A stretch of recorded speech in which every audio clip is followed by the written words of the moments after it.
মশলা নিয়ে নিলাম, মুরগির মাংস রান্না করব আজকে। পেঁয়াজ বাটা একটু কুচি সব দিয়ে নিলাম। লঙ্কা দিয়ে নিব, কতগুলো নিয়েছি 7-8টার মতো নিয়েছি।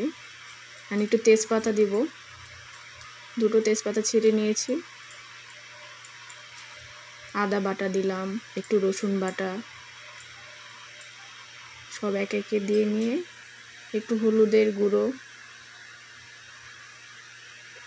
লবণ, তারপরে লঙ্কা গুঁড়ো,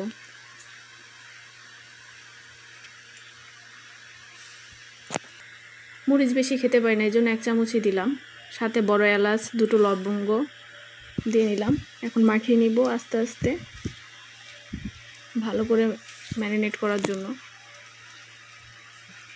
ভালো করে মাখালে আসলে মাংসগুলোর ভিতরে সব মশলা যায়, এই জন্য ভালো করে মাখিয়ে নিচ্ছি, যেন মশলা সবগুলো মাংসের প্রত্যেকটা টুকরোর মধ্যে ঢুকে যায়।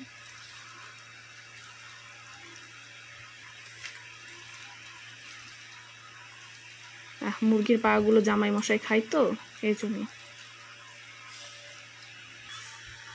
যদি আমি নিজে মুরগির পাগুলো খাই না, একটু ঢেকে রাখলাম।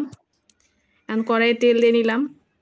কড়াইয়ের চুলোর জালটা অনেক আস্তে দেওয়া আছে, একটু বাড়িয়ে নিব।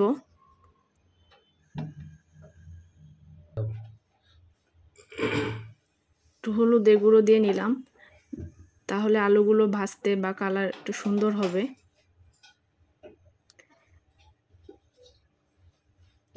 আলু দিয়ে নিলাম, আলু বেশি দিইনি, অল্প কয়েকটা।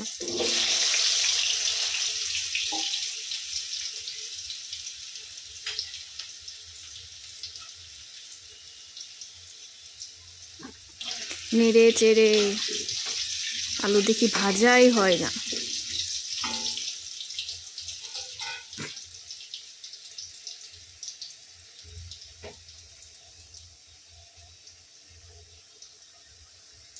একটু লবণ দিয়ে দিলাম।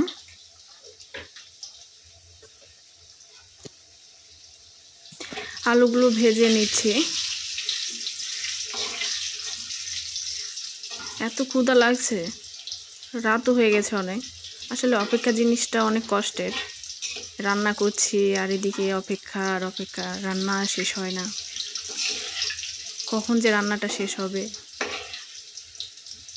আলুই ভাজা হলো না, এখনই মাংস রান্না শেষ হওয়ার কথা ভাবছি। একটা একটা করে উল্টিয়ে দেয়, তাও দেখি হয় না ভাজা।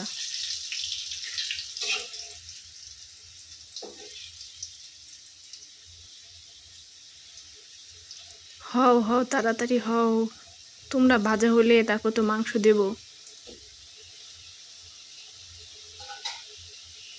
কি সুন্দর তেলের মধ্যে আলুগুলো ভাজা ফ্রাই, মনে হচ্ছে এখন ফ্রেঞ্চ ফ্রাই খাই, এত সুন্দর স্মেল বের হয়েছে। জিরা দিয়ে দিলাম।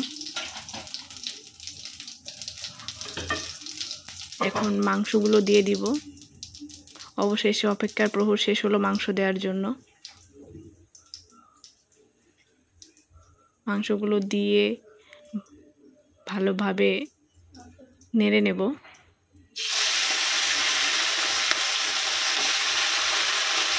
তো বাবা, ভাবলাম কত অল্প মাংস, এখনো দেখি মাংসই শেষ হয় না, দিতেই গেছি।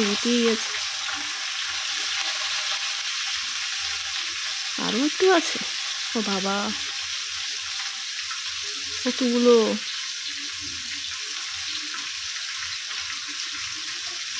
এটা মনে হচ্ছে একটা স্টুপ হয়ে গেছে। নেড়ে নিচ্ছে আস্তে আস্তে।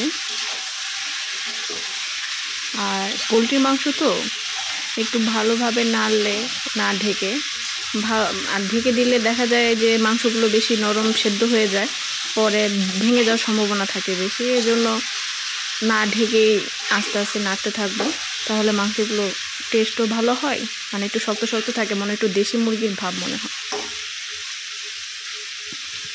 পাগুলো উপরের দিকে হয়ে আছে, আস্তে আস্তে হতে থাকুক।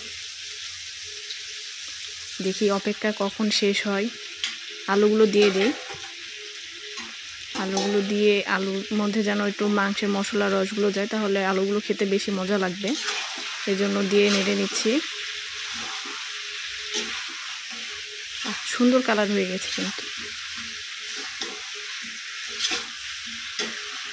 নাড়তেই আছি কখন যে কষানো হবে।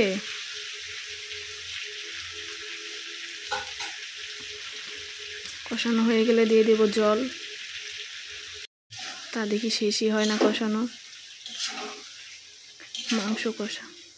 মাংস কষা খেতে ভালোই লাগে, কিন্তু আমি খাই না।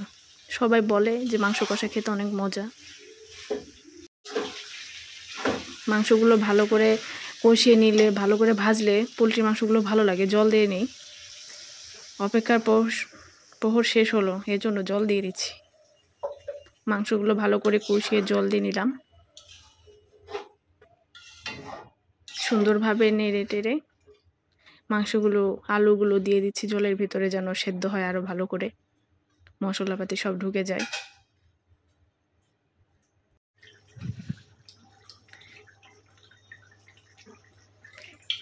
এখন আস্তে আস্তে গরম মশলা দিয়ে দিচ্ছি, তাই একটু জিরে গুঁড়ো এগুলো দেব। লাস্টে মাংস নামানোর আগে আগে দেখা যায় মশলাগুলো দিলে টেস্টটা ভালো থাকে, খেতেও মজা লাগে। একটু স্মেল, গরম মশলা, জিরা গন্ধটা থাকে, ভালো লাগে খেতে। আমার মাংস প্রায় হয়ে গিয়েছে। এখন একটু খেতে পারবো, গরম গরম টেস্টি।